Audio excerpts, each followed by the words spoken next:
पौधा कौन है? यहूदा है। ठीक है, यहूदा क्या था? यहूदा दरख्त था या कोई इंसान था? इंसान था। इंसान था। तो हम आज बाइबल के मुताबिक समझेंगे कि दरख्त को इंसान से तशबीह क्यों दी गई है। ठीक है, दरख्त को किससे तशबीह दी जा रही है? इसराइल का पूरा घराना क्या है? पाकिस्तान है। ठीक है, बाग की मानिद है। और यहूदा जो है ना, उसका खुशनुमा क्या है? पौधा है। ठीक है, और आगे खुदा फरमाता है कि मैं इंसाफ का इंतजार करता रहा और खून रेजी देखी, मैं दाद का मुंतजिर रहा और क्या किया? फरियाद सुनी। ठीक है, अब हम दरख्त को अंडरस्टैंड करेंगे जिसके अंदर कलाम का बीज बोया जाता है। क्या किया जाता है? कलाम का क्या किया जाता है? बीज बोया जाता है। और जब कलाम का बीज बोया जाता है तो फिर इंसान नए सिरे से पैदा होता है। जब निकोदेमुस खुदावंद यीशु मसीह के पास आता है तो खुदावंद यीशु मसीह उसको क्या कहते हैं कि तूने रूह और पानी के वसीला से नए सिरे से पैदा होना है। लेकिन वो क्या कहता है कि मैं अपनी माँ के पेट में दोबारा से जाऊं और दोबारा से नए सिरे से पैदा हूं। ये कैसे मुमकिन हो सकता है? ये किस तरह पॉसिबल है? ठीक है, लेकिन खुदावंद यीशु क्या कहते हैं कि तूने रूह के वसीले से और पानी के वसीले से नए सिरे से पैदा होना है। एक हवाला देखते हैं यूहन्ना की अंजील, उसका 15वां बाब और उसकी 5वीं आयत।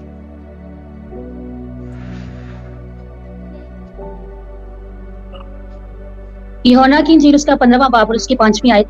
मैं अंगूर का दरख्त हूँ, तुम डालियां हो। जो मुझ में कायम रहता है और मैं उसमें, वही बहुत फल लाता है, क्योंकि मुझसे जुदा होकर तुम कुछ नहीं कर सकते। आमीन। खुदावंद यीशु मसीह क्या है?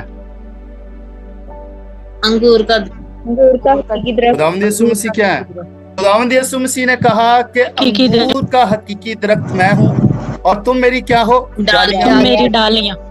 डालियां किनको कहा गया है? शागिर्दों को कहा गया है। किनको कहा गया है? और अंगूर का हकीकी दरख्त कौन है?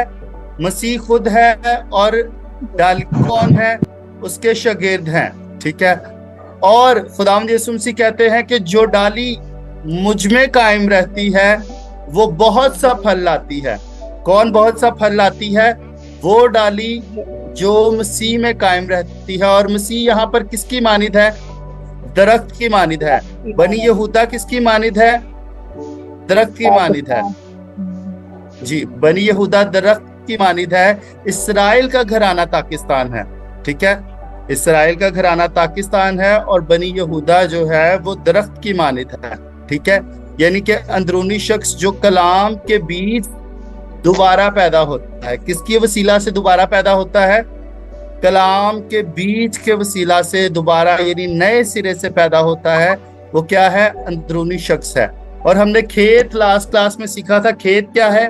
इंसान का दिल है। ठीक है, खेत के अंदर क्या बोया जाता है? बीज बोया जाता है। बीज क्या है? कलाम है।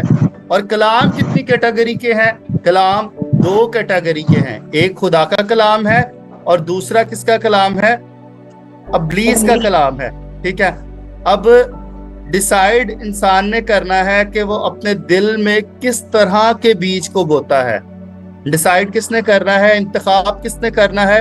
इंसान ने खुद करना है कि वो अपने दिल में किस तरह के बीज को बोता है, किस तरह के कलाम को दावत देता है। आते थे और कुछ तो उसको एक्सेप्ट करते थे, लेकिन कुछ कहते थे कि ये कलाम जो है वो नागवार है। और जब इस तरह से शागिर्द बोलते हैं कि खुदावंद यीशु मसीह के बहुत से शागिर्द थे। ठीक है, और जब खुदावंद यीशु मसीह उनसे कलाम की बातें कर रहे थे तो वो कहते थे ये कलाम जो है नागवार है, ये एक्सेप्टेबल नहीं है। ठीक है, ये चीजें कुछ हजम नहीं हो रही जो ये शख्स जो है हमें सिखाना चाह रहा है, बताना चाह रहा है। ठीक है, लेकिन जब कुछ लोग उल्टे पांव फिर जाते हैं तो फिर मसीह अपने शागिर्दों से पूछते हैं जो कि उसके पास बैठे रहते हैं, उसकी बातों को सुनने के लिए अभी भी तैयार हैं। खुदावंद यीशु से उनसे पूछते हैं कि क्या तुम भी मुझे छोड़कर जाना चाहते हो? तो उनमें से शमौन पतरस जो है वो खड़ा होता है और कहता है कि खुदावन, जिंदगी की बातें तो तेरे पास हैं, हम तुझे छोड़कर कहाँ जाएं। जिंदगी की बातें किसके पास हैं? अगर किसी डाली को काट कर दरख्त से जुदा कर दिया जाए तो क्या वो फल ला सकती है? क्या वो ग्रो कर सकती है, बढ़ सकती है? क्या होगा? सूख जाएगी। कुछ दिनों के बाद मे बी वो एक दिन सरवाइव कर ले, 2 दिन सरवाइव कर ले, 2 दिन तक हरी रहे, उसके पत्ते जो हैं वो मुरझाए ना, 3 दिन तक उसके न पत्ते ना मुरझाए, लेकिन जिस तरह वक्त गुजरेगा वो क्या होगा? डाली क्या हो जाएगी?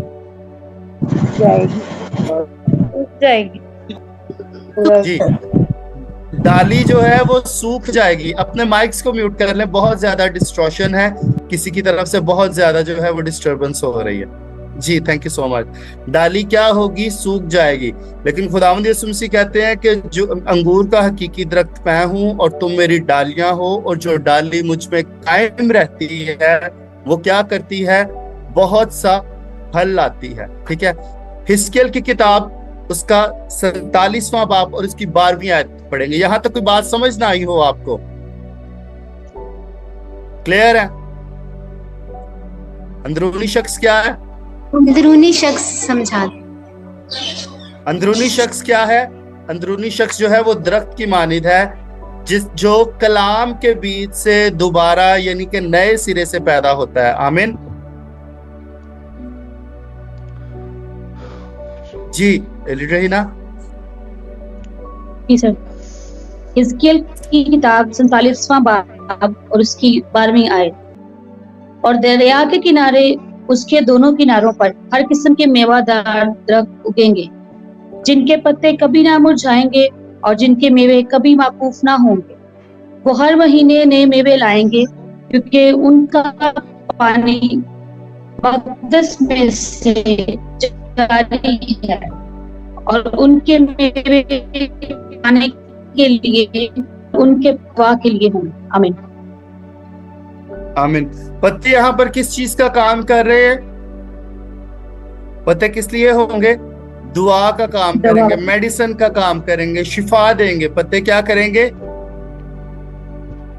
शिफा देंगे। और पत्ते कौन है? आप जानते हैं अकॉर्डिंग टू बाइबल पत्ते कौन है? शिफा का काम कौन करते हैं? हम, खुदा के लोग, खुदा के खातिर। एवेंजलिस्ट। एवेंजलिस्ट यहाँ पर कितने हैं? एवेंजलिस्ट कितने हैं?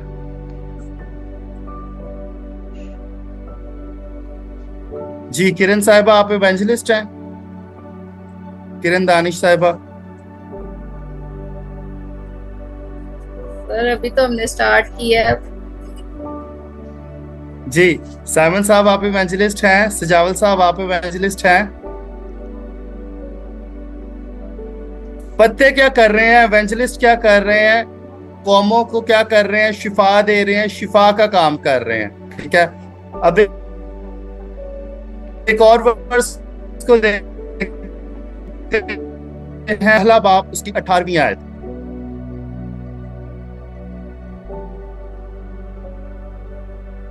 याकूब का खत उसका पहला बाब 18वीं आयत। याकूब का खत उसका पहला बाब और उसकी 18वीं आयत। उसने अपनी मर्जी से हमें कलाम हक के वसीला से पैदा किया, ताकि उसकी मखलूकात में से हम एक तरह के पहले फल हों। आमीन आमीन। हम किसकी मर्जी से कलाम के वसीला से दोबारा पैदा हुए हैं? अपनी मर्जी से? खुदा की मर्जी से। खुदा की मर्जी से। आप जितने भी इस क्लास में मौजूद हैं, क्या आप अपनी मर्जी से मौजूद हैं या कि ये खुदा का काम है, रूह कुदस की मर्जी है? क्या हर शख्स तमसीली जुबान को समझ सकता है, सीख सकता है अपने जहन से? नहीं, बिल्कुल नहीं। क्यों तमसीलों में बात करते थे? ताकि आसमान की बादशाही के भेद जो है वो दुश्मन से छुपा सकें, दुश्मन से हाइड रख सके। ठीक है, और बगैर तमसीलों के वो कुछ नहीं बोलते थे, लेकिन जिनको खुदावंद यीशु मसीह ने बुलाया था, जिनको चुना था, उनको क्या किया था? उस कलाम की समझ अता फरमाई थी। क्या किया था? उस कलाम की समझ अता फरमाई थी। भीड़ में तो खुदावंद यीशु मसीह तमसीलों में बात करते थे, और जब मत्ती की अंजील 13वें बाब की 10वीं और 11वीं आयत को देखते हैं तो वहां पर लिखा है कि भीड़ में तो मैं तमसीलों से बात करता हूँ, तमसीलों में, लेकिन तुम्हें इस कलाम की समझ दी गई है। किनको समझ दी गई है? शागिर्दों को। और हम खुदा के फजल से जो है, खुदा ने हमें बुलाया है अपने फजल के वसीला से, ताकि हम उसके लिए क्या हो? पहले फल हो। क्या हो? पहले फल। पहले फल हो। ठीक है। क्या हम अपनी मर्जी से आए हैं? नहीं, खुदावंद की मर्जी से। जी शकील शरीफ साहब, आप अपनी मर्जी से आए हैं? ये खुदा का काम है। मर्जी से। जी, ये खुदा का कलाम है, और उसने अपने कलाम के वसीला से हमें दोबारा नए सिरे से क्या कर रहा है? पैदा कर रहा है, ताकि हम उसकी मखलूकात में उसके लिए क्या हो? पहले फल हो। कौन से फल? पिछले फल या पहले? पहले। किस चीज के वसीला से पहले फल होंगे? कलाम के उसके कलाम के वसीला से। क्या दुआओं के वसीला से पहले फल हो सकते हैं? उसके कलाम के वसीला से। कलाम के वसीला से पहले फल हो। यहाँ तक हमने सीखा है दरख्त के बारे में, और शाखों के बारे में, और पत्तों के बारे में, और फल के बारे में। अब नेक्स्ट पॉइंट जो है, हम तमसीली परिंदे को देखेंगे कि तमसीली परिंदा क्या है। ठीक है। परिंदा क्या करता है? उड़ता है। ठीक है। और ये दरख्त पर आता है। कहाँ पर दरख्त बसेरा करते हैं परिंदे? दरख्तों पर बसेरा करते हैं। ठीक है। और परिंदे को किस चीज से तशबीह दी गई है? अगर दरख्त अंदरूनी शख्स है, ठीक है, तो फिर परिंदा क्या है? रूह है। आगे चलकर हम इसको देखते हैं कि परिंदे को रूह से तशबीह क्यों दी गई है। ठीक है। और परिंदे की भी दो इकसाम है। ठीक है। पहली इकसाम को देखते हैं, मत्ती की अंजील उसका 3रा बाब उसकी 16वीं आयत। मत्ती की अंजील उसका 3रा बाब 16वीं आयत। और यीशु बपतिस्मा लेकर फिलिप और पानी के पास से ऊपर गया, और देखो उसके लिए आसमान खुल गया, और उसने खुदा के रूह को कबूतर की मानिंद उतरते और अपने ऊपर आते देखा। आमीन। आमीन। जब खुदावंद यीशु मसीह ने पानी का बपतिस्मा लिया और वो पानी से फिलफौर ऊपर आया, तो आसमान क्या हो जाता है? खुल जाता है, और रूहुल कुदुस जो है वो कबूतर की मानिंद उस पर क्या करता है? आकर ठहरता है। रुबैका साहिब, आप अपना माइक म्यूट कर लें। ना बताना तमसीली के बारे में, वो रिपीट दोबारा करवा दे, वो नहीं लिखा खुसूसियात। जी, मैं बयान कर रहा हूँ, आपने देखनी है। परिंदे का काम क्या है? उड़ना है, और दरख्तों पर जाकर क्या करता है? बसेरा करता है। और आप अपना मोबाइल रोटेट कर लें ताकि आप तीनों नजर आ सके। ठीक है। अपना मोबाइल रोटेट कर दें। आप तीनों क्लास में मौजूद हैं।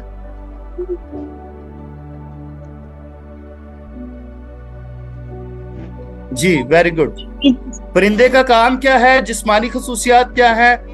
कि उसका काम है उड़ना, और दरख्तों की डालियों पर क्या करना? घोंसले बनाने, वहां पर क्या करना? बसेरा करना। और जब हम मत्ती की अंजील उसका 3रा बाब और उसकी 16वीं आयत देखते हैं, तो वहां पर क्या लिखा है कि जब खुदावंद यीशु मसीह पानी में बपतिस्मा लेते हैं और फिलफौर ऊपर आते हैं, तो आसमान खुल जाता है, और रूह कुदुस जो है वो कबूतर की मानिंद किस पर आकर ठहर रहा है? खुदावंद यीशु मसीह पर आकर ठहर रहा है। किस पर ठहर रहा है? यीशु मसीह। जी। मुकद्दस रूह जो है, खुदा का परिंदा जो है, खुदा का रूह जो है, वो किस पर आकर ठहरा है? खुदावंद यीशु मसीह पर आकर ठहरा है। अब दूसरी इकसाम का परिंदा देखते हैं कि दूसरी इकसाम के परिंदे कौन है। मुकाशवा की किताब उसका 18वां बाब और उसकी 2री आयत।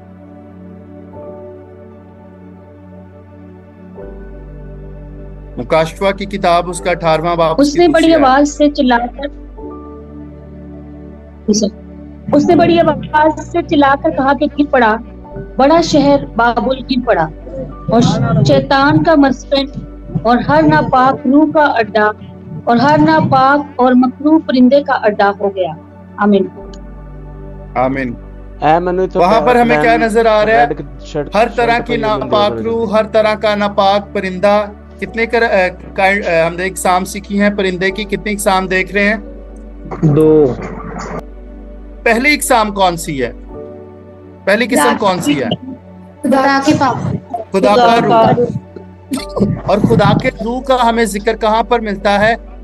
मत्ती की इंजील उसका 3 बाब और उसकी 16वीं आयत में कि खुदा का जो रूह है वो कबूतर की मानित किस पर आकर ठहर रहा है? खुदावंद यीशु मसीह पर। और जब दूसरी कैटेगरी देखते हैं तो जब बाबुल तबाह किया जाता है मुकाशवा के अंदर, तो वो क्या बन जाता है? हर तरह की नापाक रूह का और नापाक परिंदे का क्या बन जाता है? अड्डा बन जाता है। वहां पर कौन सी रूह मौजूद है? नापाक रूह मौजूद है।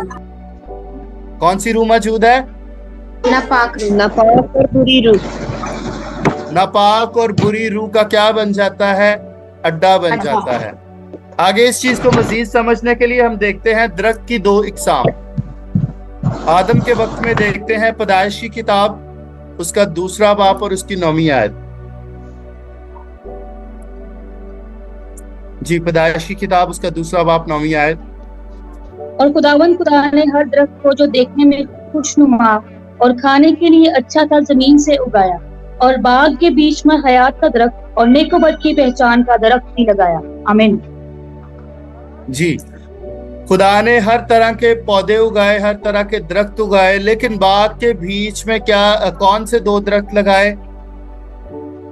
हयात का दरख्त और नेकोबद की पहचान का दरख्त। कितने तरह के दरख्त हैं हमें नजर आ रहे हैं? आदम के वक्त में हयात का दरख्त और नेकोबद की पहचान का दरख्त खुदा ने कहां पर लगाया? बाग के बीच में लगाया। कहां पर लगाया? बाग के सेंटर में खुदा ने 2 दरख्त लगाए। एक हयात का दरख्त था और एक नेकोबद की पहचान का दरख्त था। ठीक है, ऐसा दरख्त जो जिंदगी देता है और ऐसा दरख्त जो क्या करता है? हमें मौत की तरफ लेकर जाता है। नेकोबद की पहचान का दरख्त किस तरफ लेकर जाता है? मौत की तरफ। हयात का दरख्त किसके बीच से पैदा होता है? खुदा के बीच से। किसके बीच से? खुदा के बीच से। और नेकोबद की पहचान के दरख्त के पास इब्लीस क्यों लेकर गया था? उसको हयात के दरख्त के पास क्यों नहीं था लेकर गया?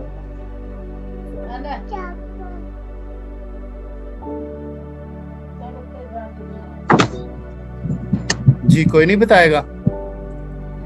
इब्लीस ने उसको नेकोबद की पहचान के दरख्त की ही क्यों दावत दी कि यहाँ पर आ और देख के फल जो है वो बड़ा खुशनुमा है, देखने में बहुत प्यारा है, तुम मरोगे नहीं बल्कि किसकी मानिद हो जाओगे? खुदा ताला की मानिद हो जाओगे। ठीक है, अब जो खुदा को देख सकता है वो खुदा ताला की मानिद है या कि वो इंसान की मानिद है? खुदा की मानिद। और इब्लीस ने क्या किया? जी तारिक साहब, आप कुछ कह रहे हैं? नहीं, आपका क्वेश्चन सर है कि वो जो नेकोबद का फल खाने का वो खुदा की मानिद हो जाएगा? हरगिज़ नहीं, बल्कि उसको मौत मिलेगी उससे। एग्जैक्टली। लेकिन इब्लीस के क्या अल्फाज थे कि अगर तुम इस दरख्त से खाते हो तो तुम किसकी मानिद हो जाओगे? खुदा ताला की मानिद हो जाओगे। अब जो आदम खुदा से ठंडे वक्तों में मुलाकात कर रहा है, ठीक है, क्या उसको किसी चीज का डाउट होना चाहिए था कि क्या मैं जो हूँ खुदा ताला की मानिद हूँ या नहीं? एग्जैक्टली उसको डाउट नहीं होना चाहिए था। क्यों? क्योंकि खुदा से ठंडे वक्तों में मिलने आ रहा है। ठीक है, और बाग के हर दरख्त का फल वो बेरोक टोक खा सकता है। ठीक है, और जो इख्तियार खुदा का था वही इख्तियार खुदा ने किसको बख्शा है? आदम को बख्शा है। आदम का किन पर इख्तियार था? तमाम छुपाए जो थे उन पर इख्तियार था, तमाम जंगली जानवरों पर इख्तियार थे। यानी कि जितनी चीजें खुदा ने क्रिएट की थी उसके ऊपर हुक्मरानी किसको अता की थी खुदा ने? आदम को। तो इब्लीस क्या करता है? इब्लीस आकर पूछता है बड़े ही अच्छे अंदाज से क्या वाकई ही खुदा ने तुम्हें बाग में से किसी दरख्त के फल को खाने से मना किया है? क्या कहता है? वाकई ही खुदा ने तुम्हें किसी दरख्त के फल को खाने से मना किया है, ठीक है।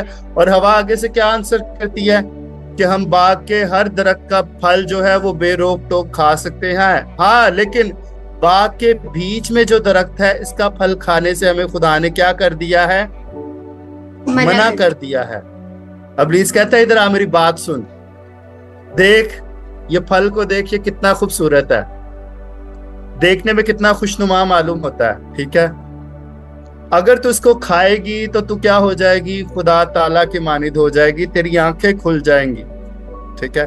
क्या पहले उनकी आंखें बंद थी? नहीं, उनकी आंखें खुली हुई थी। वो पूरे बाग की गलाबानी कर रहे थे, ठीक है, और बाग के हर दरख्त का फल खा रहे थे, खुदा को देख रहे थे। और जो शख्स खुदा को देखता है उसकी आंखें खुली होती हैं या बंद होती हैं? खुली होती है।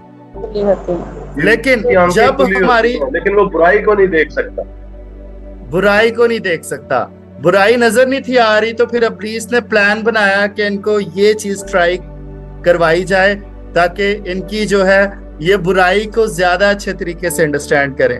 और कभी आपने नोटिस किया है कि जो शख्स सच बोल रहा होता है हम उसकी बात पर ध्यान नहीं देते,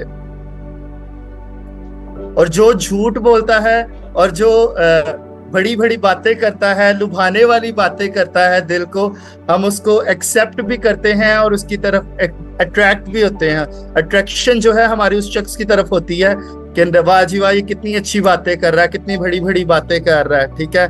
और जो बंदा सच बोल रहा होता है ना, कहते यार ये क्या बकवास कर रहा है, ठीक है। सच को हम पसंद करते हैं इंसानी सोच को देखा जाए तो? जी बिल्कुल नहीं, बिल्कुल नहीं, हम झूठ को पसंद करते हैं। और इब्लीस भी क्या करता है? इसी तरह के काम करता है। तीसरे बाब की पैदाइश की किताब 3 बाब उसकी 22वीं आयत को देखेंगे। और खुदा ने कहा, देखो इंसान नेको बद की पहचान में हम में से एक की मानिद हो गया है।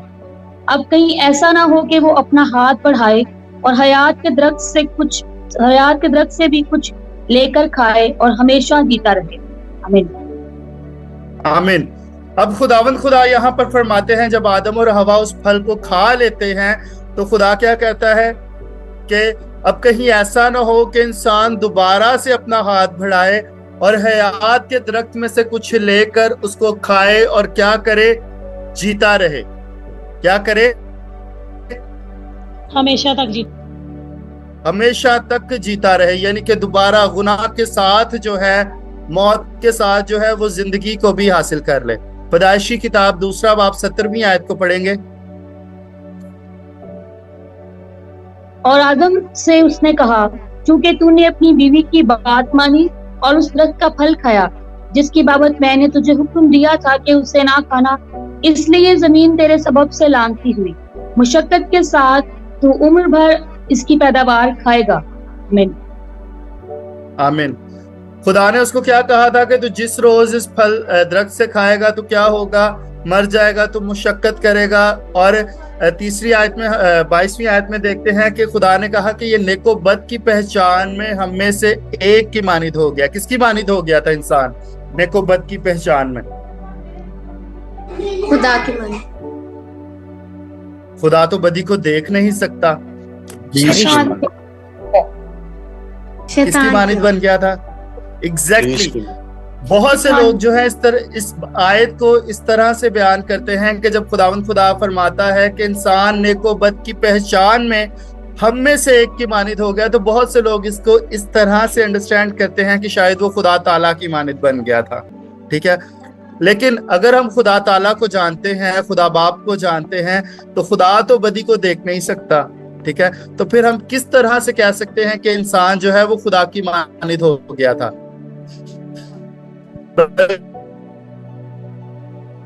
कि वो किसकी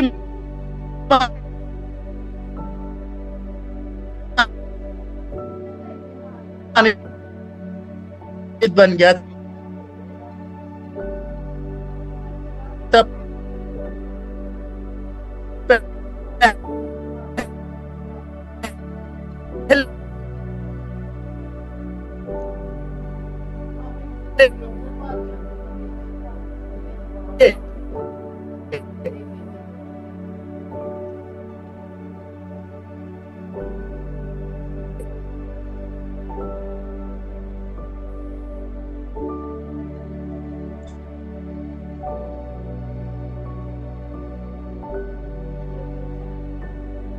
खुदा दम था और खुदा ने उसको ताकीद की थी।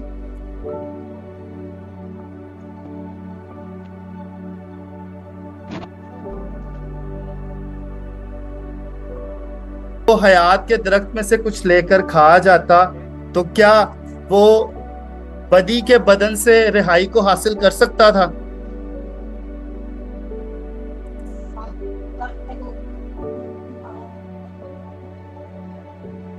क्या वो बदी के बदन में रिहाई को हासिल कर सकता? 6000 साल गुजर गए हैं इस वाकयात को हुए, ठीक है।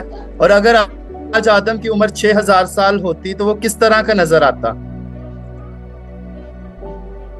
जैसे जैसे हमारी उम्र बढ़ती है, जवानी आती है, और जवानी के बाद जो है, जवानी में हम पुरजोश होते हैं, हमारा जिस्म जो है वो बहुत ताकतवर होता है।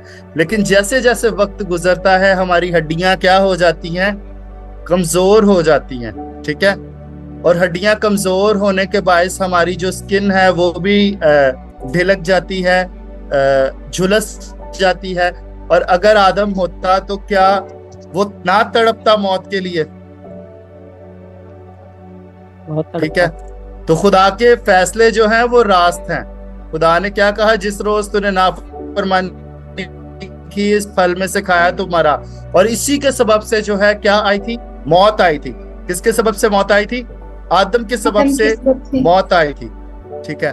अब फैसला हम देखेंगे कि हम क्या करते हैं, कि हमने जिंदगी के दरख्त में से खाना है या कि नेको बद की पहचान के दरख्त में से खाना है, ठीक है। पहली आमद पर देखते हैं, खुदावंद यीशु मसीह की पहली आमद पर जिंदगी का दरख्त और नेकोबद की पहचान का दरख्त जो है हमें नजर आता है। खुदावंद यीशु मसीह की पहली आमद पर जिंदगी का दरख्त और नेकोबद की पहचान का दरख्त हमें नजर आता है।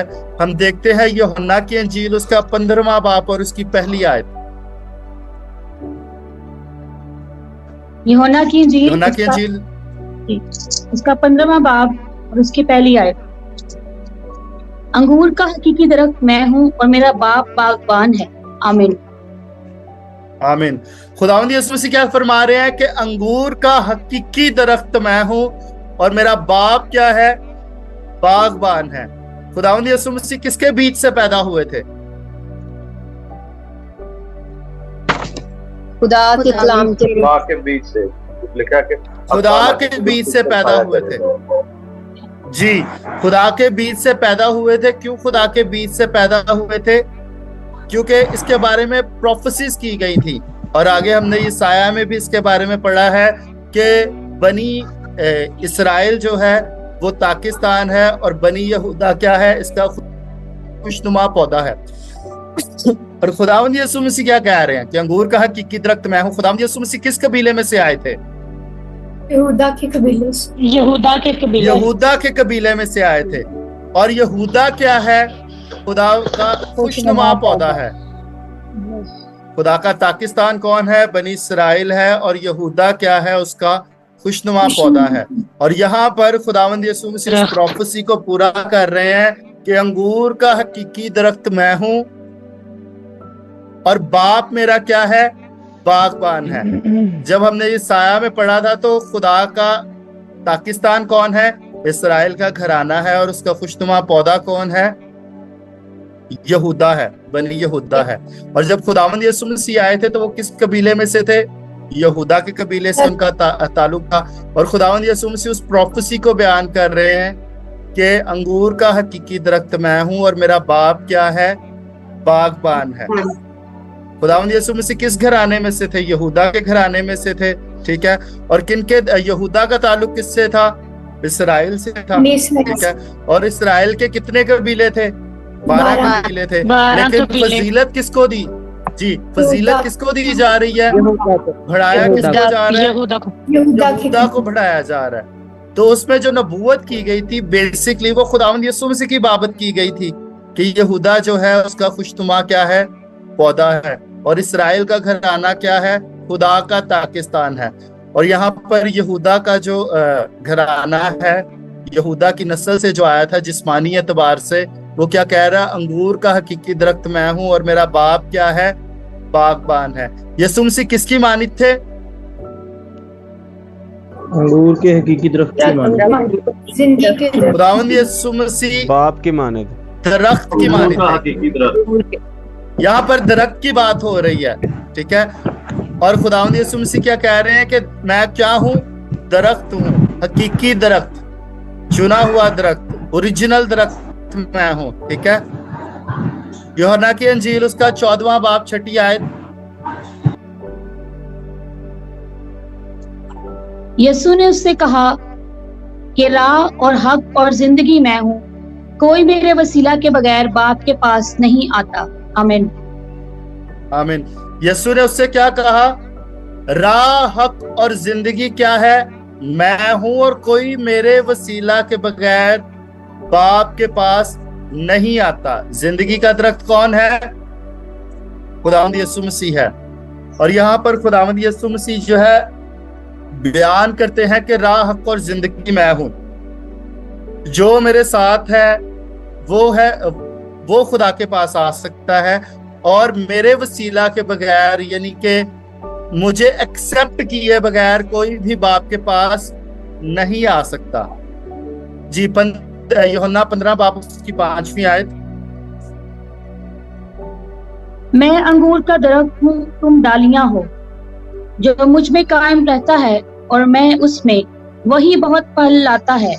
मुझसे जुदा होकर तुम कुछ नहीं कर सकते। आमीन। आमीन। राह, हक और जिंदगी मैं हूं, और मेरे वसीला के बगैर कोई बाप के पास नहीं जाता। और फिर खुदावंद यीशु मसीह क्या कह रहे हैं कि अंगूर का हकीकी दरख्त मैं हूं, और तुम क्या हो? मेरी डालियां हो। क्या हो? डालियां। डालियां कौन थे खुदावंद यीशु मसीह की? उसके शागिर्द जो थे वो मसीह की शाखें थी। मसीह के शागिर्द जो थे वो मसीह के अंदर पेवस्ता थे, और इसीलिए शमौन पतरस कहता है कि जिंदगी की बातें तो तेरे पास है, हम तुझे छोड़कर कहां पर जाएं। और खुदावंद यीशु मसीह 14वें बाब की 6 आयत में क्या फरमा रहे हैं कि राह, हक और जिंदगी मैं हूं, और मेरे वसीला के बगैर कोई भी बाप के पास नहीं जा सकता। और जब हमने 15 बाब की 5वीं आयत को पढ़ा तो खुदावंद यीशु मसीह क्या कहते हैं कि अंगूर का हकीकी दरख्त मैं हूं, तुम मेरी डालियां हो, और जो डाली मुझ में व्यवस्था रहती है वो बहुत सा फल लाती है, और तुम मुझसे जुदा होकर कुछ नहीं कर सकते। अगर हम कहते हैं कि हम मसीह के हैं, इसी चैप्टर की हम 8वीं आयत को भी पढ़ेंगे, 5वें बाब की 7वीं 8वीं आयत, 15वें बाब की 5वीं 7वीं आयत को पढ़ेंगे। अगर तुम मुझ में कायम रहो और मेरी बातें तुम में कायम रही, तो जो चाहो मांगो वो तुम्हारे लिए हो जाएगा। मेरे बाप का जलाल इसी से होता है कि तुम बहुत सा फल लाओ, जब भी तुम मेरे शागिर्द ठहरोगे। आमीन। आमीन। इस बात को क्लियर हो गया कि खुदावंद यीशु मसीह क्या कह रहे हैं? अंगूर का हकीकी दरख्त मैं हूं, तुम मेरी डालियां हो, और अगर तुम मुझ में कायम रहोगे और मेरी बातें तुम्हारे अंदर कायम रहेंगी, तो फिर जो चाहो मांगो तुम्हारे लिए क्या होगा? हो जाएगा। ठीक है। और खुदावंद यीशु मसीह क्या चाहते हैं कि तुम बहुत सा फल लाओ। क्या करो? बहुत सा फल लाओ। और अगर तुम बहुत सा फल लाओगे तो इससे क्या होगा? मेरे बाप का जो जलाल है वो जाहिर होगा। आमीन। यहाँ पर कोई बात समझ ना आई हो। यहाँ पर हमें क्या नजर आ रहा है? खुदावंद यीशु मसीह दरख्त हैं, शागिर्द उसकी डालियां हैं, पत्ते क्या है? मुबश्शिरान हैं। और शागिर्दों की जिम्मेदारी क्या है? फल लाना। शागिर्दों की जिम्मेदारी क्या है? शागिर्दों की जिम्मेदारी क्या है? आवाज नहीं आई। फल लाना। और अगर वो बहुत सा फल लाएंगे तो इस चीज से वो किस चीज को जलाल देंगे? खुदा का जलाल जाहिर होगा। वो खुदा को जलाल देंगे। खुदा का जलाल जो है, बाप का जो जलाल है, वो क्या करेंगे? खुदा के लोगों पर उसको जाहिर करेंगे, और इस बात से लोग जानेंगे कि हम जो है मसीह के शागिर्द हैं। रसूल जो थे वो मसीह के शागिर्द थे। ठीक है। और रसूलों का काम क्या था? फल लाना, और फल लाने के वसीला से बाप का जलाल जाहिर करना। यहां तक कोई बात समझ ना आई हो? क्लियर है? जी क्लियर है। जी तारिक साहब क्लियर है, शमसून साहब क्लियर है, शकील साहब क्लियर है? ओके जी, आगे चले जी। मत्ती की अंजील तीसरा बाब 16वीं आयत।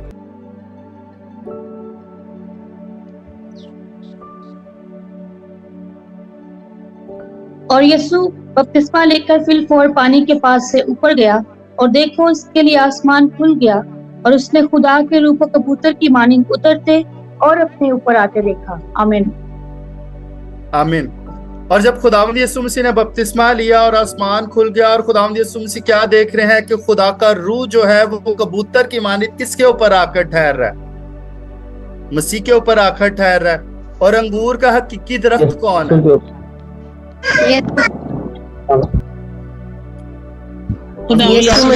कौन है? और खुदा का रूह किस पर ठहर रहा है? कहाँ पर बसेरा कर रहा है?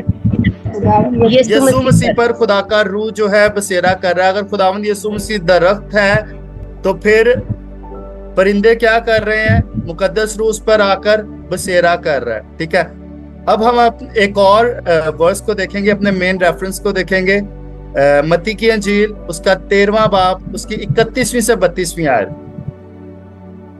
उसने एक और तमसील उनके सामने पेश करके कहा कि आसमान की बादशाही उस राई के दाने की मानित है जिसे किसी आदमी ने लेकर अपने खेत में बो दिया। वो सब बीजों से तो छोटा है, मगर जब बढ़ता है तो सब तरकारियों से बड़ा, और ऐसा दरख्त हो जाता है कि हवा के परिंदे आकर उसकी डालियों पर बसेरा करते हैं। आमीन आमीन। आसमान की बादशाही जो है उस राई के दाने की मानिद है जिसे किसी शख्स ने लेकर क्या किया है? अपने खेत में बो दिया है। खेत किसका है? पाकिस्तान किसका है? इब्ने आदम का। पाकिस्तान किसका है? बनी इस्राइल। पाकिस्तान किसका है? बनी इस्राइल। बनी इस्राइल पाकिस्तान है। बनी इस्राइल पाकिस्तान है। और पाकिस्तान किसका है? खुदा का है। और खुदावंद यीशु मसीह कहते हैं आमीन। और खुदावंद यीशु मसीह क्या कह रहे हैं? अंगूर का हकीकी दरख्त हूं और मेरा बाप क्या है? बागबान है। ठीक है, और खुदा का रूह किस पर आकर ठहर रहा है? दरख्त पर आकर ठहर रहा है, यानी कि अंदरूनी शख्स मसीह पर आकर ठहर रहा है। ठीक है, और आसमान की बादशाही का जो भेद है ना, राई के दाने की मानिद है कि किसी शख्स ने उसको लिया और जाकर उसको खेत में बो दिया, और फिर वो क्या करता है? एक तनावर दरख्त बन जाता है। उसकी पत्तियां आती हैं, डालियां आती हैं, और हवा के परिंदे क्या कर रहे हैं? उस पर आकर बसेरा कर रहे हैं। हवा के परिंदे क्या कर रहे हैं? आकर बसेरा कर रहे हैं जी। और अगर एक शख्स है वो किसी डिनोमिनेशन का आगाज करता है, ठीक है, और बहुत से लोग उसको ज्वाइन कर लेते हैं, तो वो क्या बन जाती है? तंजीम। एक तंजीम बन जाती है, एक ऑर्गेनाइजेशन बन जाती है, और वहां पर बहुत से लोग जो है वो मिलकर एक एजेंडा के लिए, एक मोटिव के लिए क्या करते हैं? काम करते हैं। तो यहाँ पर हमें मसीह की ऑर्गेनाइजेशन नजर नहीं आ रही कि खुदावंद यीशु मसीह दरख्त है, शागिर्द डालियां हैं, और शागिर्द क्या कर रहे हैं? फल ला रहे हैं, और रूह क्या कर रहा है? वहां पर आकर ठहर रहा है, यानी कि खुदा की हजूरी वहां पर मौजूद है, खुदा का कलाम वहां पर मौजूद है। ठीक है, और वहां से फल लाया जा रहा है। और जब पतरस ने पहला आवाज किया था, कल हमने ईद पेंतिकोस्त को मनाया है, ठीक है, जब पतरस ने पहला आवाज किया तो कितने लोग कलीसिया में आकर शामिल हुए? वो क्या थे? 120 की जमात पर उनको 10 पतरस क्या लाया? अल्लाह किस सूरत में? रूह को 10 किस सूरत में फल लाया? रूह की सूरत में। रूहानी फल लोगों की सूरत में फल लाया। वो मजीद शागिर्द लोगों की सूरत में 3000 लोग जो थे कलीसिया में आकर शामिल हो गए थे। कलीसिया की पैदाइश हुई थी और पतरस ने पहला आवाज किया, ठीक है, और उसने कलाम की मुनादी की, मसीह के कलाम की मुनादी की, और क्या हुआ कि 3000 लोग क्या करते हैं कि कलीसिया का हिस्सा बन जाते हैं। ठीक है, और फिर वो क्या करते हैं, ये कल हमने बड़ी डिटेल से सुना था। यानी कि ये किसकी तंजीम थी? खुदावंद यीशु मसीह की ऑर्गेनाइजेशन थी, खुदावंद यीशु मसीह की तंजीम थी। और दरख्त कौन था? खुदावंद यीशु मसीह था, अंदरूनी दरख्त। और शागिर्द क्या थे? डालियां थे। और शागिर्द जब फल आए तो पतरस के पहले वाज के वसीला से कितने लोग खुदा के जलाल को देख पाए? 3000 लोगों ने खुदा के जलाल को देखा। और वो उस डिनोमिनेशन का, उस चर्च का, उस कलीसिया का क्या बन जाते हैं? हिस्सा बन जाते हैं। आमीन। यहाँ पर कोई कंफ्यूजन दरख्त को लेकर, अंदरूनी दरख्त को लेकर क्लियर है? दरख्त जी, अंदरूनी दरख्त क्लियर है? आमीन आमीन आमीन आमीन आमीन। आगे चले जी। ये किसकी मानिद है? आसमान की बादशाही की मानिद है। और खुदावंद यीशु मसीह क्या जब मुनादी का आगाज किया तो मत्ती चौथे बाब की 17वीं आयत के मुताबिक खुदावंद यीशु मसीह ने किस बात से आसमान की बादशाही का मुनादी शुरू की? तौबा करो क्योंकि आसमान की बादशाही क्या आ गई है? नजदीक आ गई है। तो यहाँ पर हमें आसमान की बादशाही नजर नहीं आ रही कि जो एक आसमान की बादशाही उस बीज की मानिद है जिसको किसी इंसान ने अपने खेत में बो दिया और फिर वो बढ़ा और बहुत कदावर हुआ, तनावर हुआ और बहुत बढ़ा।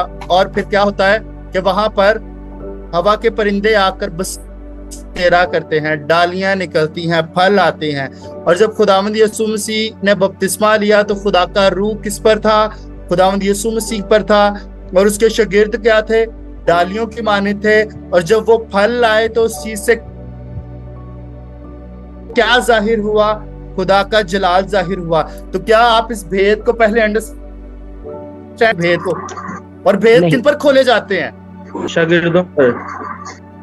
हर शख्स भेदों को अंडरस्टैंड कर सकता है? नहीं। जो ईमान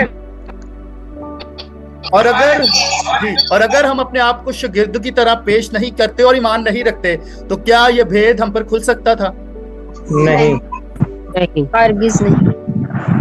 हरगिज़ नहीं। एक और आयत को पढ़ते हैं, मत्ती की अंजील उसका 7 बाब उसकी 15 से 20 आयत।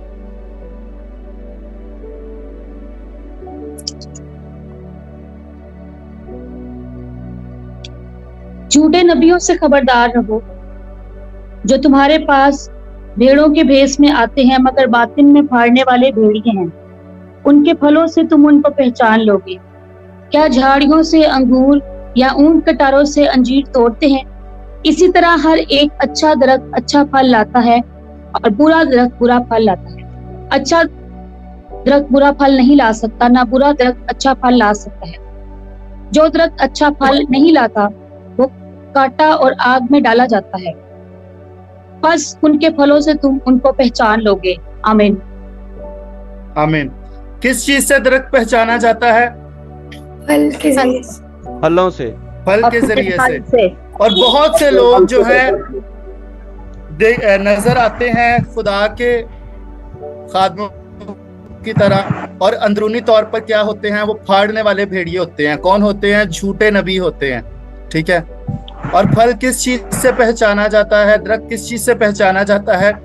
अपने फल के वसीला से पहचाना जाता है। ठीक है। और हम देखते हैं खुदावंद यीशु मसीह की पहली आमद पर कि फकी फरीसी जो थे वो खुदा के कलाम को जानते थे? नहीं जानते थे, बहुत ज्यादा जानते थे। तो रेत जो थी वो फिंगर टिप्स पर याद थी। यसाया से लेकर मलाकी तक तमाम नबूवती किताबें, 17 नबूवती किताबें उनको फिंगर टिप्स पर याद थी। जबूर उनको फिंगर टिप्स पर याद थे। तवारीख की किताब, सलातीन की किताब, कज़ात की किताब, आस्तर की किताब, जितनी भी किताबें पुराने अहदनामा की थी और सहाइफे अंबिया थे और तौरेत थी, इनको फिंगर टिप्स पर याद थी। लेकिन क्या ये उन सारी कुतब के अंदरूनी मानी को समझ सकते थे? जी नहीं। बाइबल मुकद्दस किससे मुतासिर होकर लिखी गई? खुदा के इल्हाम, खुदा के इल्हाम से लिखी गई, खुदा से मुतासिर होकर लिखी गई। और हर शख्स जो है वो कलाम मुकद्दस को पढ़ता है तो क्या वो उसको अंडरस्टैंड कर पाता है? जी नहीं। नहीं। फकी फरीसी क्या कर रहे थे? फकी फरीसियों की तंजीम क्या कर रही थी? वो लोगों को तरह तरह के गुस्लों की तालीम दे रही थी, ठीक है। बुजुर्गों की रवायात सिखा रही थी। क्या सिखा रही थी? बुजुर्गों की रवायात, क्या आपने खाना कैसे बैठकर खाना है, आपने वजू कैसे करना है, ऐसा होना चाहिए, किस तरह की आपने शॉल लेनी है और उस शॉल में कितने कलर के धागे होने चाहिए, ठीक है। लफ्ज ब लफ्ज उन्होंने तौरेत को जुबानी याद किया था और बहसो तकरार करते थे। क्या करते थे? मुनाजरे करते थे, ठीक है। लेकिन इतना कलाम याद होने के बावजूद क्या वो मसीह को पहचान पाए? तमाम नबियों ने पेशन गोई की और दाऊद भी इस बात का आरजूमंद था कि वो खुदावंद के जलाल को देखे। क्या दाऊद उस जलाल को देख पाया? नहीं। मूसा आरजूमंद था, मूसा ने देखा? नहीं। देखा। जब यीशु मसीह पहाड़ पर दुआ करने गए थे तो वहां पर कौन आते हैं मसीह से मिलने? मूसा और एलिया उससे मिलने। जी। और बहुत से नबी इस चीज को देखने के आरजूमंद थे, लेकिन सबने ना देखा। और फकीह फरीसी इसकी बाबत हर रोज कलाम में सिखाते थे, पढ़ाते थे, दरियाफ्त करते थे, ठीक है। और जब खुदावंद यीशु मसीह एक हैकल में जाकर खड़े होते हैं और ये यशायाह नबी का सहीफा उनको पढ़ने के लिए दिया जाता है, और खुदावंद यीशु मसीह जब यशायाह नबी के सहीफा को पढ़ते हैं और कहते हैं कि तमाम हुआ, तो वो क्या कहते हैं? उसको एक्सेप्ट करते हैं या उसको मारने लगते हैं? उसको मारने लगते हैं। नहीं, कलाम पूरा हुआ, कलाम खत्म हो गया। तू कौन होता है इस बात को कहने वाला कि कलाम पूरा हो गया है, कलाम जो है वो खत्म हो गया, ठीक है। वो क्या करते हैं? खुदावंद यीशु मसीह को मारना चाहते थे, उसको पहाड़ से गिरा देना चाहते थे, लेकिन अभी खुदावंद यीशु मसीह का वक्त नहीं आया था और खुदावंद यीशु मसीह उनसे बचकर क्या करते हैं? निकल जाते हैं, ठीक है। और फकीह फरीसियों की तंजीम जो थी, ये कलाम को लफ्जी और लुगवी तौर पर पढ़ती थी, लिटरली पढ़ती थी, और लिटरली कलाम को पढ़ने के वसीला से क्या करते थे? लफ्जी तौर पर कलाम को पढ़ने के वसीला से क्या करते थे? बहसो तकरार करते थे। क्या करते थे? बहसो तकरार। लेकिन जब मसीह उनके पास आते हैं तो कलाम की सच्चाइयों को बयान करते हैं, तो क्या उन्होंने खुदावंद यीशु मसीह को पहचान लिया था? नहीं पहचान। वो कहते हैं ये कुफर बख्ता है, ठीक है। ये बल्जबूल की मदद से क्या करता है? बदरूहों को निकालता है, ठीक है। जब जन्म के अंधे को यूहन्ना के इंजील 9वें बाब में खुदावंद यीशु मसीह शिफा देते हैं, तो वो कहते हैं हाँ ये काम खुदा कर सकता है, लेकिन हम जानते हैं कि ये किसकी मदद से मौजज़ात दिखाता है। वो खुदावंद यीशु मसीह को एक्सेप्ट नहीं करते थे और कई बार खुदावंद यीशु मसीह ने इन पर क्या किया? गवाही भी दी। क्या किया था? गवाही दी। गवाही दी। और खुदावंद यीशु मसीह इनको क्या कहते हैं? साम के बच्चों। जब हम मत्ती 23 बाब पढ़ते हैं तो उसमें कई दफा खुदावंद यीशु मसीह ने इन पर इजहार अफसोस किया है कि साम के बच्चों, तुम अपने बाप इब्लीस से हो, तुम सफेदी फिरी हुई कब्रें हो, तुमने मार्फत की कुंजी, जी, तुमने मार्फत की कुंजी छीन ली, तुम खुद भी आसमान की बादशाही में दाखिल ना हो सके और दाखिल होने वालों को भी रोका। ये सच्चाई के कलाम की गवाही कौन दे रहा है? और अगर फकीह फरीसियों के पास जो था कलाम होता तो क्या वो खुदावंद यीशु मसीह को जानते?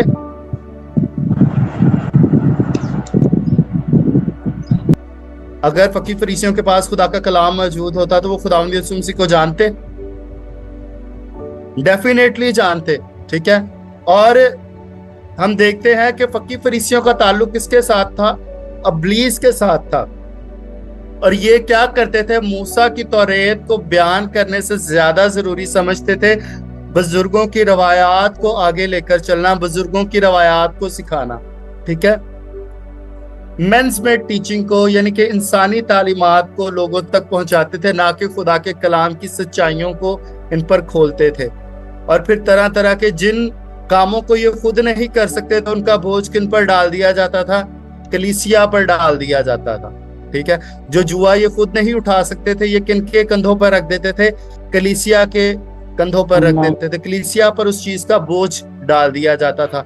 और नेकोबद की पहचान का दरख्त बेसिकली है क्या? अपनी तालीमात देना, इंसानी सोच, इंसानी ख्यालात।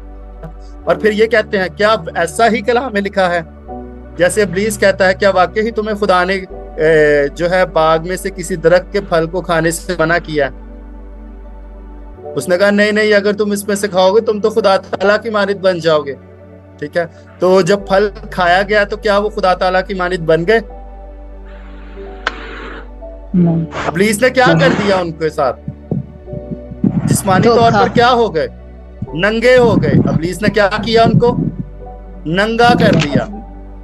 अगर आपके पास किसी का राज मौजूद है, ठीक है, तो अगर आप उसका राज फाश कर देते हैं तो आप उसको क्या कर देते हैं? नंगा कर देते हैं। नंगा कर देते हैं। इब्लीस का काम क्या है? लोगों को नंगा करना। ठीक है, पहले उनसे बुरे काम करवाने, ठीक है, पहले कत्ल करवा देना, बाद दुनिया दे विच ही जाहिर हो गया तो बाद उन्हें सजाए मौत हो गई। ठीक है, ये किसके काम है? इब्लीस बचाता क्यों नहीं है ऐसे शख्स को अगर वो कत्ल करता है तो? इब्लीस का काम है खुदा के कलाम के ऑपोजिट चलना, खुदा के कलाम में अमेजिश करना। और फकी फरीसी भी खुदावंद यीशु मसीह की पहली आमद पर कुछ इस तरह की खिदमात जो थे वो सरंजाम दे रहे थे। ठीक है, और आगे चल के हम देखते हैं दूसरी आमद पर क्या इस तरह की तंजीमें मौजूद होनी चाहिए। हमें दूसरी आमद को जानने की जरूरत है या पहली आमद को जानने की जरूरत है? दूसरी आमद को जानने की जरूरत। और अगर हम पहली आमद को अंडरस्टैंड करेंगे तो देन हम सेकंड कमिंग ऑफ क्राइस्ट को अंडरस्टैंड कर सकेंगे, नहीं तो हम कलाम को कभी भी अंडरस्टैंड नहीं कर सकते। अब यही पैटर्न जो है, कलाम क्या करता है? अपने आप को दोहराता है। कलाम क्या करता है? अपने आप को दोहरा। काशफा में नबूतें की गई और जरूरी है कि वो दूसरी आमद पर पूरी भी होनी चाहिए। ठीक है, और फिर एक ऐसी तंजीम, ऐसी ऑर्गेनाइजेशन जहां पर खुदा का कलाम मौजूद हो, कलाम का बीज मौजूद हो और खुदा का रूह वहां पर काम करता हो, और वहां पर दरख्त मौजूद हो और डालियां मौजूद हो, और डालियां क्या करें? फल लाएं, और पत्तों से क्या हो? कौमें शिफा हासिल करें। और फिर ऐसा दरख्त भी मौजूद होना चाहिए जो कि नेकोबद की पहचान का दरख्त हो। ठीक है, और कितनी खुदावंद, जब हमने मत्ती 7 बाब पढ़ा था उसकी 15वीं आयत, कौन से नबी आकर वर्गलाते हैं? झूठे नबी। तो क्या आज के दौर में झूठे नबी मौजूद हैं? जी बहुत है। किसके भेष में आते हैं? भेड़ के भेष में आते हैं, और अंदर क्या होते हैं? फाड़ने वाले भेड़िए होते हैं। ठीक है, भेड़ के भेष में आते हैं लेकिन होते क्या हैं?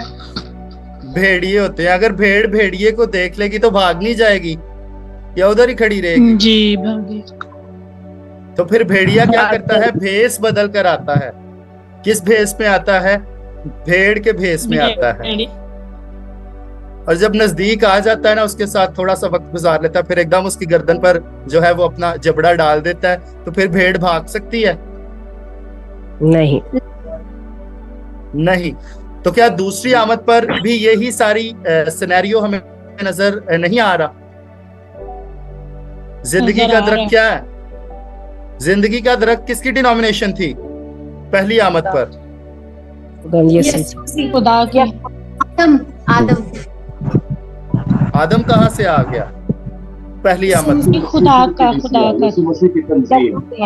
खुदावंद यीशु मसीह की तंजीम थी। यीशु मसीह ने, हमने सीखा है बड़ी डिटेल से यूहन्ना की इंजील 15वें बाब के में के अंगूर का हकीकी दरख्त मैं हूँ और तुम मेरी डालियां हो, और जो डाली मुझ में कायम रहती है वो बहुत सा फल लाती है, और जो फल लाता है वो क्या करता है? खुदा बाप के जलाल को जाहिर करता है। और फिर हम देखते हैं अमाल दूसरे बाप में कि पतरस क्या कर रहा है, रसूल क्या कर रहे हैं, 120 की जमात क्या कर रही है? खुदा बाप के जलाल को जाहिर कर रही है। ठीक है, तो दूसरी आमद पर भी ऐसा चर्च, ऐसी ऑर्गेनाइजेशन, ऐसी डिनोमिनेशन मौजूद होनी चाहिए जो कि खुदा बाप के जलाल को जाहिर करे। तो आए देखते हैं मुकाशवा की किताब, उसका 22वां बाब, पहली 2 आयत। फिर उसने मुझे बलौर की तरह चमकता हुआ आबे हयात का एक दरख्त दिखाया जो खुदा और बर्रा के तख्त से निकलकर उस शहर के सड़क के बीच में बहता था और दरिया के बाहर पर। दोबारा से पहली आयत से। फिर उसने मुझे बलौर की तरह चमकता हुआ आबे हयात का एक दरख्त दिखाया जो खुदा और बर्रा के तख्त से निकलकर उस शहर के सड़क के बीच में बहता था और दरिया के वार पार जिंदगी का दरख्त था। उसमें 12 किस्म के फल आते थे और हर महीने में फलता था और उस दरख्त के पत्तों से कौमों को शिफा होती थी। आमीन आमीन। खुदा के तख्त से एक दरिया निकल रहा है, ठीक है, और दरिया के वार पार क्या है? जिंदगी का दरख्त मौजूद है। क्या मौजूद है? आबे हयात का दरख्त। जी, जिंदगी का दरख्त जो है वो मौजूद है और जिंदगी का दरख्त है। जी, जिंदगी का दरख्त मौजूद है। मेरे अल्फाजों की तरफ गौर कीजिएगा। जिंदगी का दरख्त मौजूद है और वो 12 महीने फलता है और उस पर 12 इकसाम के फल आते हैं, ठीक है, और उसके पत्तों से क्या होता है? कौमों को शिफा होती है। क्या हो रहा है पत्तों से? और जब हमने क्लास का आगाज किया था तो पत्ते क्या हैं? पत्ते मुबश्शिर हैं। दरख्त कौन था? खुदावंद यीशु मसीह थे। दरख्त कौन था? खुदावंद यीशु मसीह थे। 12 शागिर्द कौन थे? उसकी डालियां थी, ठीक है। पत्ते क्या थे? मुबश्शिर थे। और उस पर जो 12 इकसाम के फल आ रहे थे उससे क्या हो रहा था? खुदा का जलाल जाहिर हो रहा था, ठीक है। एक और दरख्त को देखते हैं, नेकोबद की पहचान के दरख्त को, जो शैतान के बीज से बनता है। दानियल की किताब उसका 4 बाब 20वीं से 22वीं आयत तक हम पढ़ेंगे। दानियल की किताब उसका 4 बाब 20वीं से 22वीं आयत। जी सर। वो दरख्त जो तूने देखा कि बढ़ा और मजबूत हुआ, जिसकी चोटी आसमान तक पहुंची और जमीन की इंतहा तक दिखाई देता था, जिसके पत्ते खुशनुमा थे और मेवा फरावान था, जिसमें सबके लिए खुराक थी, जिसके साया में मैदान के चरिंदे और शाखों पर हवा के परिंदे बसेरा करते थे। ऐ बादशाह, वो तू ही है जो बढ़ा और मजबूत हुआ, क्योंकि तेरी बुजुर्गी बढ़ी और आसमान तक पहुंची और तेरी सल्तनत जमीन की इंतहा तक। आमीन आमीन। यहाँ पर एक दरख्त हमें नजर आता है, वो बहुत कदावर होता है, बहुत बढ़ता है, फलता है, परिंदे आकर बसेरा करते हैं, उसके साए में जो है जानवर जो हैं वो बैठते हैं, ठीक है। और ये दरख्त कौन है? 22वीं आयत में नबूकत नजर बादशाह है। कौन है? कौन है ये दरख्त? नबूकत नजर बादशाह ने किया क्या था? उसने यरूशलेम को तबाह कर दिया था। क्या कर दिया था? यरूशलेम को तबाह कर दिया और तमाम उसके बशिंदे यानी कि तमाम बनी इस्राएल कौम को गुलाम बनाकर कहां पर ले आया? बाबुल के अंदर ले आया। कहां पर ले आया? बाबुल के अंदर ले आया, ठीक है। और फिर आगे हम देखते हैं मुकाशफा की किताब उसका 17वां बाब उसकी पहली 5 आयत।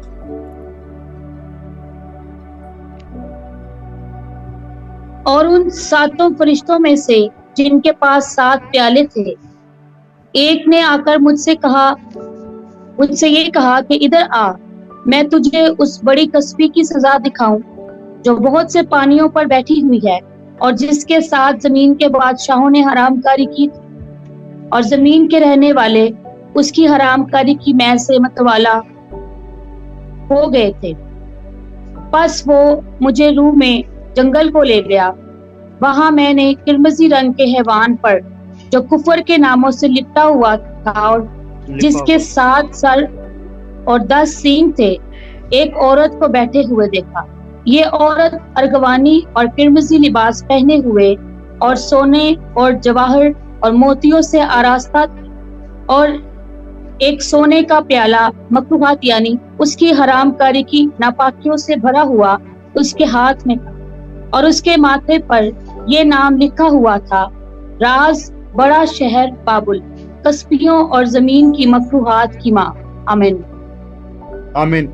यहाँ पर एक कस्बी हमें नजर आती है और वो बहुत से पानियों पर बैठी है और 7 सर और 10 सींग वाले हैवान के ऊपर उसके ऊपर बैठी हुई है और उसने अर्गवानी और किरमिजी रंग के लिबास को पहना है और उसके हाथ में एक प्याला है जो कि किस चीज से भरा हुआ है? उसकी हरामकारी की मै से भरा हुआ है। किस चीज से? हरामकारी की मै से भरा हुआ है। ठीक है। और फिर उसके माथे पर एक नाम लिखा हुआ है, राज की चीज के तौर पर लिखा है, राज, बड़ा शहर बाबुल, कस्बियों और जमीन की मकरूहात की माँ। ठीक है। और बड़ा शहर बाबुल जब मुकाशफा की तकमील होगी तो क्या बाबुल दोबारा से जाहिर होगा? यह तमसीली तौर पर लिखा गया है।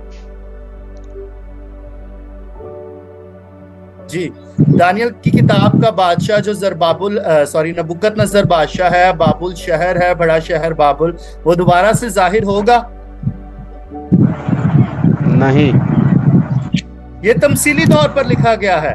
किस तौर पर लिखा गया है? तमसीली तौर पर लिखा गया है। अपने माइक्स को म्यूट कर लें। जी, ये तमसीली तौर पर लिखा गया है। एक और वर्स को पढ़ेंगे, मुकाशफा की किताब 18वां बाब उसकी दूसरी आयत।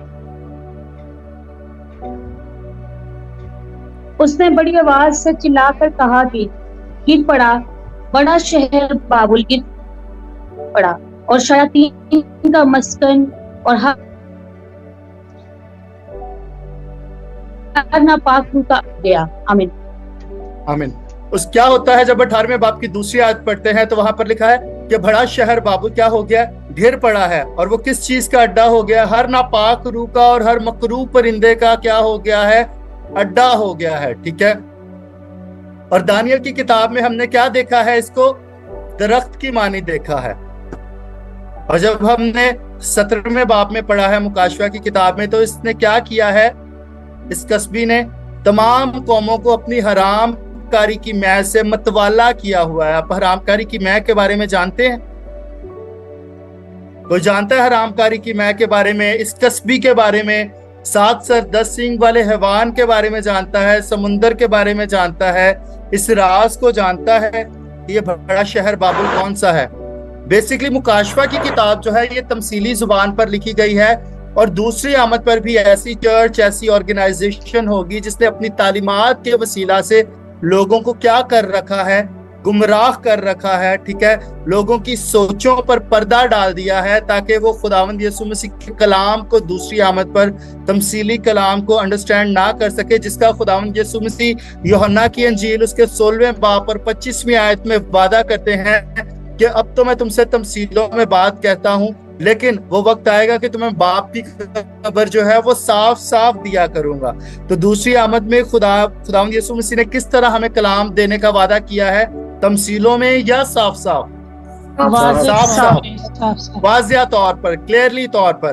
लेकिन ये जो कस्बी है जिसको हम दूसरी आमद पर देख रहे हैं, जिसके हाथ में एक प्याला है, मकरूहात से भरा हुआ है, हरामकारी की मै से भरा हुआ है। ठीक है। और दरख्त कौन है? बाबुल है, तमसीली दरख्त, यानी कि ऐसी ऑर्गेनाइजेशन जिसने क्या किया है? लोगों को तबाह कर रही है। ठीक है। और दूसरी साइड पर क्या हो रहा है? हयात का दरख्त नजर आ रहा है, यानी कि ऐसा चर्च, ऐसी ऑर्गेनाइजेशन नजर आ रही है जहां पर क्या है? हयात का दरख्त मौजूद है, यानी कि खुदा का कलाम मौजूद है, और जहां पर 12 डालियां मौजूद हैं, उस पर 12 किस्म के फल आ रहे हैं और खुदा का रूह वहां पर मौजूद है। लेकिन उसके ऑपोजिट देखें हम तो 17वें बाब और 18वें बाब में देखते हैं तो ये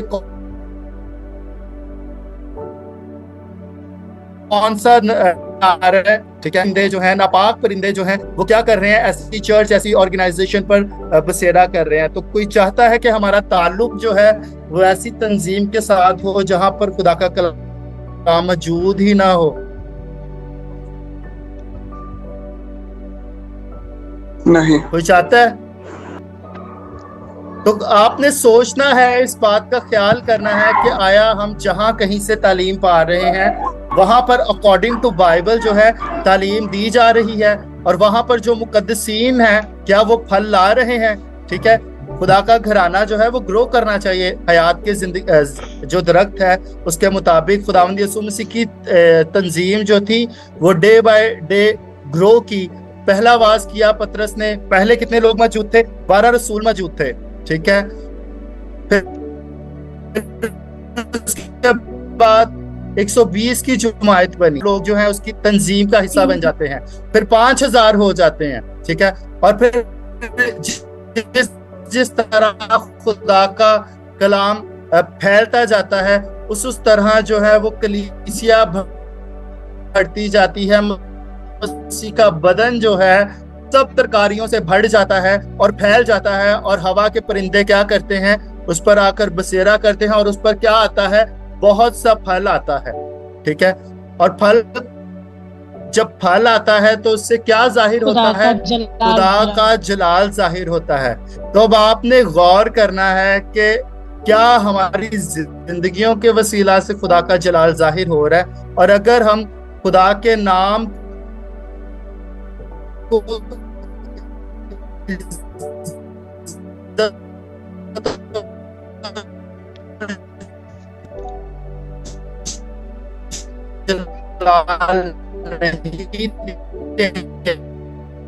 नहीं रहे, हमारे वसीला से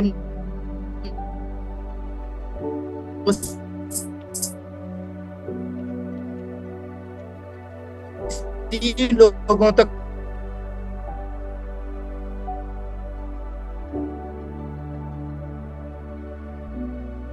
नहीं पहुंच रहा। मसीह बादशाही के लिए काम अभी तक कोई नहीं। हम कला के अंदरूनी मायवान नहीं है बादशाही को तक को अंडरस्टैंड करें। आमीन। यहां तक कोई बात समझ ना आई हो? सबको समझ आ गई है? शहजाद मसीह साहब, आपको समझ आ गई है? जी शहजाद मसीह साहब जी। फिलिप साहब, आपको समझ आ गई है?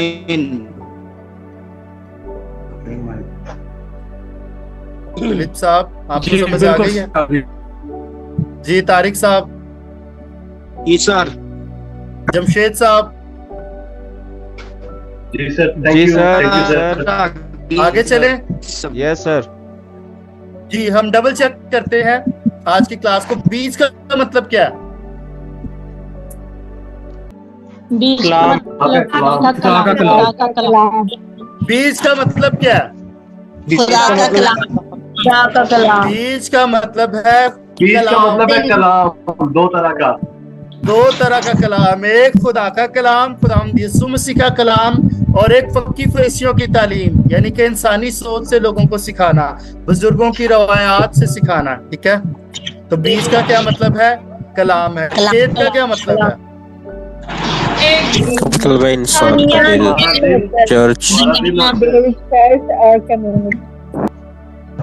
खेत का मतलब है इंसान का दिल, दुनिया, चर्च। दरख्त का मतलब क्या?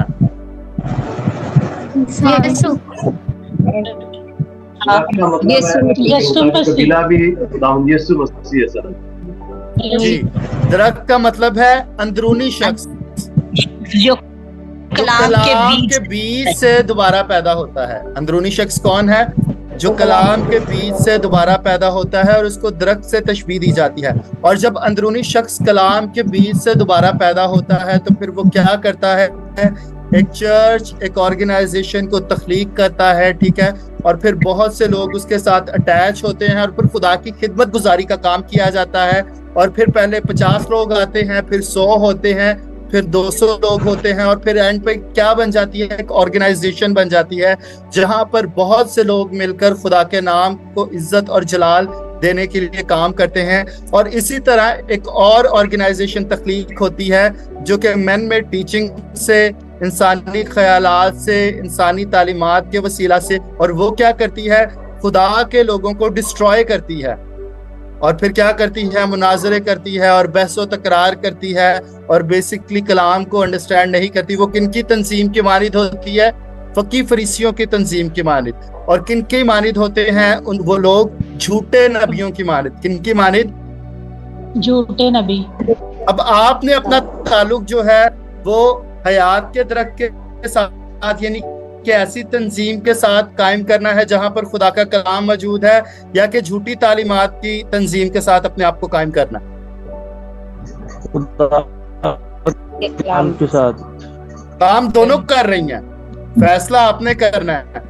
अगर आप खुदा के कलाम की समझ रखते हैं देन आप इसके अंदर जो है वो फर्क को मालूम कर सकते हैं, या कि बगैर कलाम के आप फर्क को मालूम कर सकते हैं? कलाम से नहीं समझ सकते। और इब्लीस की तंजीम पर भी रूह आता है, और खुदावंद यीशु मसीह की तंजीम, जी, नापाक परिंदे, और खुदावंद यीशु मसीह की तंजीम पर भी रूह आता है। लेकिन वो क्या करता है? आपको स्पिरिट ऑफ नॉलेज अता करता है, स्पिरिट ऑफ विजडम अता करता है, स्पिरिट ऑफ अंडरस्टैंडिंग अता करता है। और जो इब्लीस का रूह आता है वो क्या करता है? आपको बहस व तकरार, और आप हर चीज में कंफ्यूज, और हर चीज में आप जो है वो मिलावट और अपने जहन के ख्यालात को ऐड करने की कोशिश करते हैं। यहां तक कोई समझ ना आई हो? क्लियर है? शाख का मतलब क्या है? शागिर्द। शागिर्द। शागिर्द। और पत्ते? मुबश्शिर। मुबश्शिर। और फल क्या है?